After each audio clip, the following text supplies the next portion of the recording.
Well, I don't love her anymore. Gerald Anderson usap-usapan. Matapos umugong ang hiwalayan nila ni Julia Barreto. Netizens, once a cheater, always a cheater.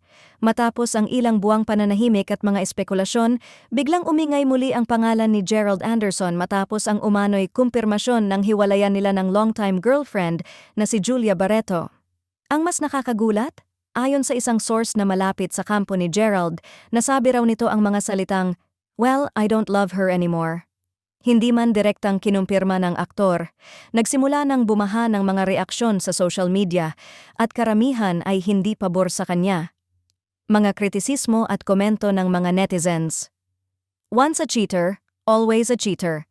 Iniwan si Bea, tapos ngayon si Julia? Hindi marunong makontento, laging pag may bago, kinakalimutan ng luma. Si Julia na nga ang ipinaglaban niya, ngayon iniwan din? Paulit-ulit na lang to. Gerald, ayusin mo buhay mo. Mula Bea, to Julia, at ngayon. Matatanda ang iniugnay si Gerald Anderson sa hiwalayan nila ni Bea Alonzo na umano'y iniwan niya para kay Julia Barreto noong 2019. Isang isyong naging malaking eskandalo sa showbiz. Ngayon, tila nauulit na naman ang kasaysayan.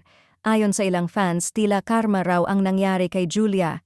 Bagamat wala pang opisyal na pahayag mula kina Gerald at Julia, may mga bulong-bulungan na may bagong nilalapitan daw ngayon si Gerald, isang non-showbiz personality raw na madalas niyang kasama sa isang gym sa Quezon City.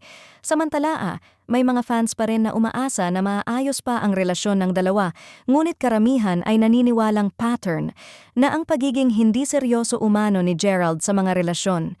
Sa kasalukuyan, walang konkretong ebidensya na magpapatunay na may third party sa pagitan nina Gerald at Julia.